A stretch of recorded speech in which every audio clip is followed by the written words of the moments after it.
Hey guys, I'm Dev, and of course, I'm not done talking about Rick and Morty just yet. Season 3 is off to a hell of a start, and there's still plenty of episodes to get fans speculating. Don't get me wrong, I've got nothing but respect for the insane amount of dedication it takes to come up with these crazy fan theories, and I definitely wouldn't mind a hit of whatever they're smoking, because honestly, some of this stuff is insane even by Rick and Morty standards. So, in the interest of science, let's try to debunk a few of the wilder Rick and Morty theories floating out there. Starting with Mega Seed theory. So in the first episode of the series, Rick drags Morty to Dimension 35C on a quest to get some Mega Seeds. It's Dimension 35C, and it's got the perfect climate conditions for a special type of tree, Morty, called a mega tree. He never really gave him a good explanation of why he needs the seeds, other than the fact that they're just for research. Once Morty gets those seeds all the way up his butt, and I'm gonna need you to put them way up inside your butthole, Morty. In my butt? Put them way up inside there, as far as they can fit. Oh, jeez, Rick. he discovers a side effect when they dissolve in his rectal cavity: temporary superintelligence. You know I The can't. square root of pi, Morty, go! 1.77245385.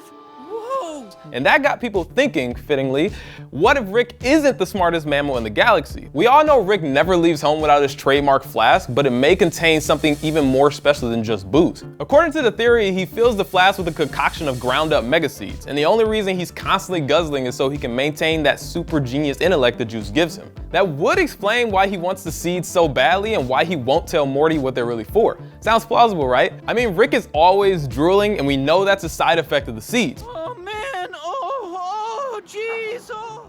But that's also one of the main reasons this theory doesn't really hold fleeb juice. Because once the intelligence wears off, the hangover makes you super stupid. You're gonna lose most of your motor skills, and you're also gonna lose a significant amount of brain functionality for 72 hours, Morty. And Rick C-137 is at the top of his game always. I mean, season 3, the premiere of that, jumping from mind to mind to body, that was some of the best things I've seen on this show. So I doubt that he's dumb in any capacity. He gets locked up by the Federation at the end of season 2, and I doubt a maximum security galactic prison will let him keep his flask. But that's where he pulls off one of the most brilliant schemes, all without a single sip.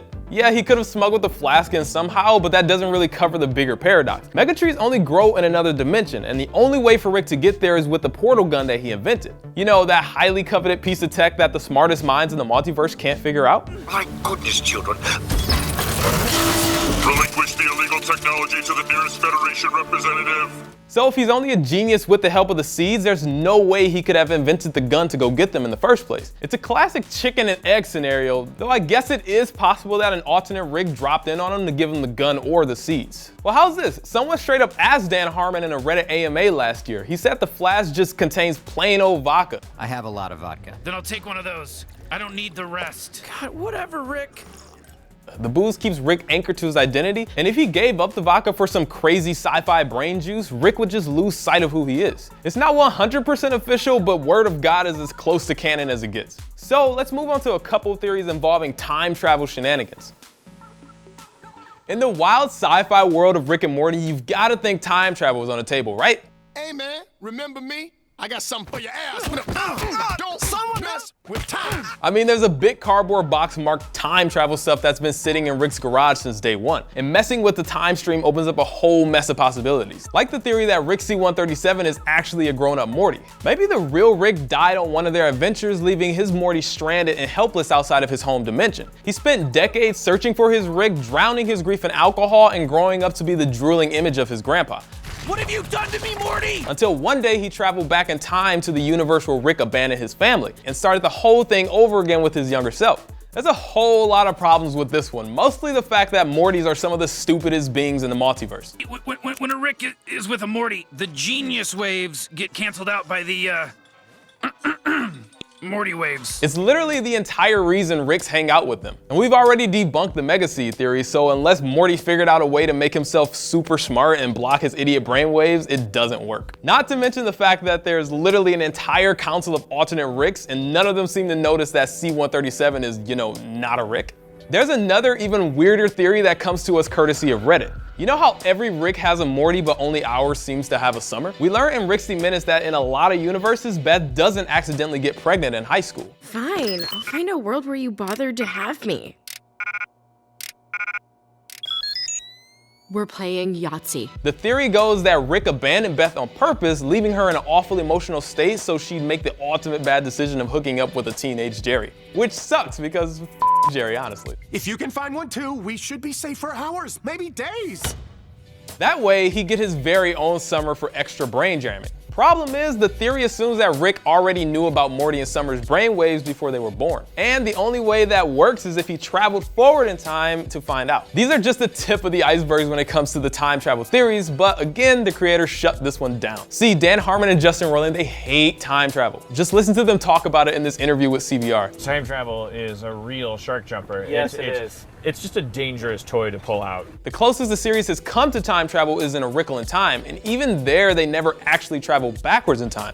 Only the fourth dimensional testicle travelers really did, played by Key and Peele, which I think is pretty awesome. What the Your time is all ripped up to hell. You broke your time twice. Rick and Morty just deal with the huge mess that came from pausing the world at the end of season 1. The whole episode is Roiland and Harmon exploring what a pain in the ass time travel stories are, so we're probably not gonna see them in the future. I personally think dimensions are way cooler than time travel, just like going to a dimension where there's asses farting. I'm a fan. So what about that box in Rick's garage? That's Harmon and Roiland's way of saying they've literally put time travel on the shelf, so don't hold your breath for any chronological shenanigans. Futurama's already got you covered for that anyway. I'll just nudge us forward exactly 1 minute into the... Did we go too far? Now this last theory is the one that's really got everyone thinking, and it's all about Eyepatch Morty. Have you guys ever wondered why Eyepatch Morty hates Rick so damn much? Or how Rick has pictures and memories of baby Morty even though they left the family 6 years before he was born? According to the theory, it's because our Morty didn't originally belong to Rick C-137. His Morty was the Eyepatch Morty. In their universe, Rick stuck around to raise his grandson, but at some point he betrayed or abandoned Eyepatch Morty, possibly in the opening credits. Then Rick C-137 hopped into the Prime universe and took the place of their missing Rick. So how do we debunk this one? Well, we can't. For one, it's legit and it's built on solid reasoning. Can't argue with that. Great, we'll see you later. We can't explain the whole thing here, but check out Rick's Reddit post for a damn near airtight argument for it. Sure, you can argue that maybe Rick popped in to visit young Morty in secret, which would explain the flashbacks and the baby pictures, but honestly, it's impossible to completely disprove any of these fan theories. That's just the nature of the beast. We can't read Roiland and Harmon's minds, and we have no clue what they have in store for the future, so to all you theory crafters out there, keep doing what you do. Rick and Morty wouldn't be as awesome as it is today without a passionate fan community diving into every episode. But if you find yourself stressing over whether Mr. Poopy Butthole actually exists or wondering if every single episode takes place in its own separate universe, just remember the immortal words of Morty Smith. Damn, girl, you need to chill out. And enjoy the rest of Rick and Morty Season 3. Hey guys, thank you so much for watching this video. I am loving Rick and Morty Season 3 right now. I'm so glad it's back. If you guys have any fan theories out there that you want to talk about in the comments, leave them down there and be sure to like this video and subscribe to Now This Nerd. Thank you.